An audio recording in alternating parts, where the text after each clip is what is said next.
And I think something you have to keep in mind, whether it's Gavin Stone or anybody else, for a lot of them, it's the first time in their entire life they have struggled at the game of baseball. 100% correct. When you spend your entire life working towards a goal, like making the major leagues, it's an absolutely huge goal. Not very many people get to do it. You play all the little league, you play all the high school, you play the college baseball at UCA. You have the no-hitter the last time that you throw for them. Then you get drafted in a draft that was shortened in 2020, barely in the 5th round. Then you go to work. Then you become the minor league pitcher of the year, and you get there right at the top, and then it doesn't work out. That's disappointing. So you have two choices. You can either let that disappointment have you mope around about it and feel sorry for yourself and let it derail your career, or you can pick yourself up, you can make the adjustments, you can make the changes, and you can go to work and get back to being the pitcher that you always have been.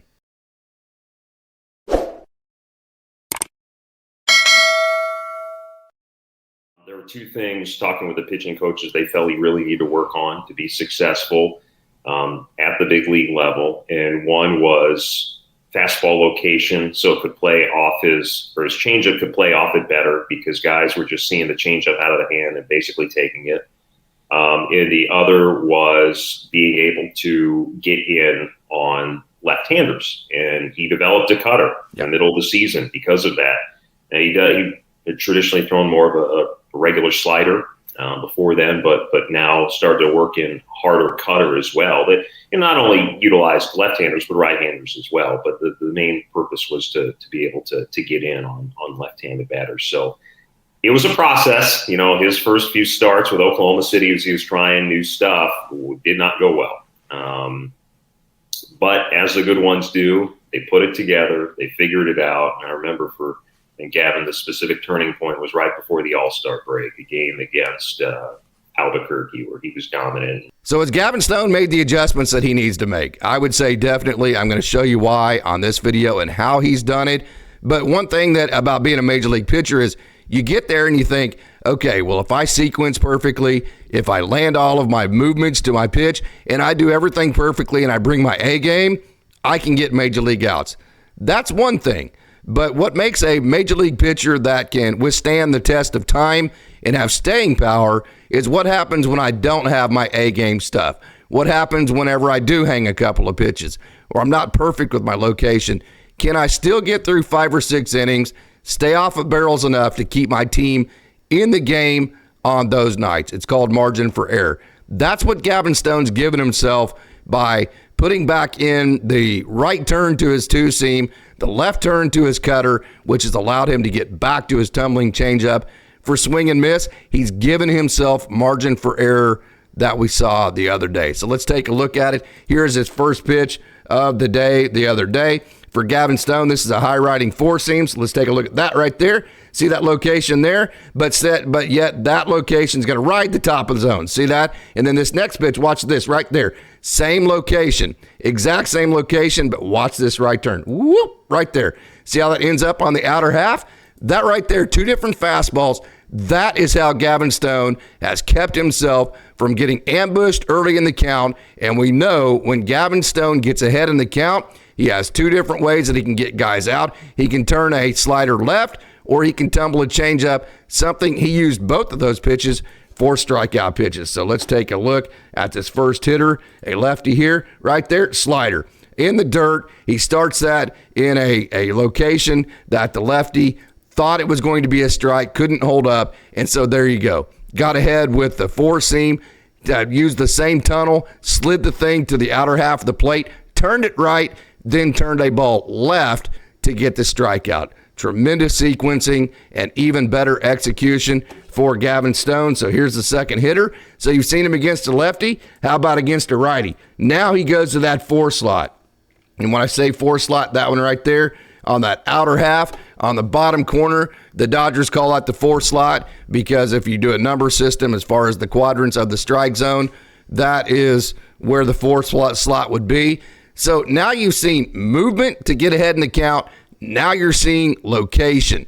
So Gavin Stone is using both movement and location to keep from getting ambushed again so he can get back to, guess what, his changeup against righties. So now he's ahead again like he was the first hitter. How is he going to get this hitter out? Being a right-hander versus a lefty. Let's see right here. How does he do it? Well, he pulls a slider. He tried to go with the exact same sequence as he did with the left. He did not execute, so then there's the changeup. Boom. Exact same sequence, a little bit different location for the first pitch to the right-hander because he did go down and away because that's a better pitch to a righty than it is a lefty. Lefties tend to hit that pitch a little bit better. So he used that four-slot location. He used the high-riding four-seam for his first pitches of the sequence to get back to his two-seam, and then he was going to try to use the slider as his out pitch, but then whenever he pulled the slider to the righty, he went to his bread and butter changeup, and it was game, set, and match. So when Gavin Stone goes great, that's the sequence right there that has allowed him to get ahead in the count without getting ambushed, and we've always known he has the put-away pitches. So what has that done for him? There's that two-seam riding in. It's actually allowed him to have a margin for error. There's that change-up again, and then here is another slide. See, he's still pulling a slider to touch. Right here, one gets away, but what I want you to see is here in just a second. Right there. See, that's middle right there. But the speed of it's very good. But that is a pitch to where if the hitter had any idea what speed was coming, again, I'm going to say it again, using speed, movement, and location to get outs is not old school. It is the right school. You see right there, when you change speeds, you change locations, and you move the ball. That's what it does to major league hitters. You've seen it with your own eyes.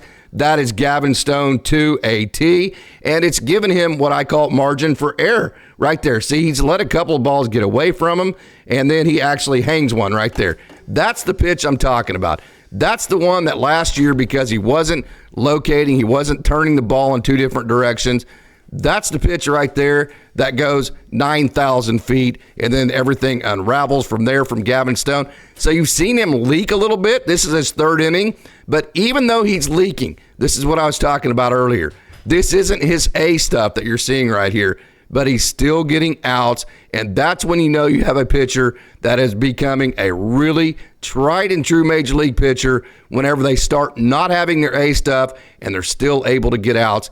Gavin Stone was able to do that the other day. Yeah, and this is going to be a very big spring for Gavin Stone, too. We talked about some potential openings in this Dodgers roster. There's not a lot of openings that they have going into spring training, but one of them could be a fifth rotation spot with Walker Buehler not starting the season on the Dodgers roster. That opens up a spot in this rotation. It could be filled by Gavin Stone, a Michael Grove, a Kyle Hurt, even a Ryan Yarbrough could be in competition if they want to go exclusively the veteran route. Look for some of those signs. This is spring training. This is very early. They're trying to get their feel. Think about the process when we were talking about spring training, but I also hope that he goes out and is able to have a really good dominant where he's able to get ahead in counts. I think that's going to be really key and a really important factor to look out for, those adjustments that he works so hard for during the course of this past season. See those adjustments get implemented in spring training game.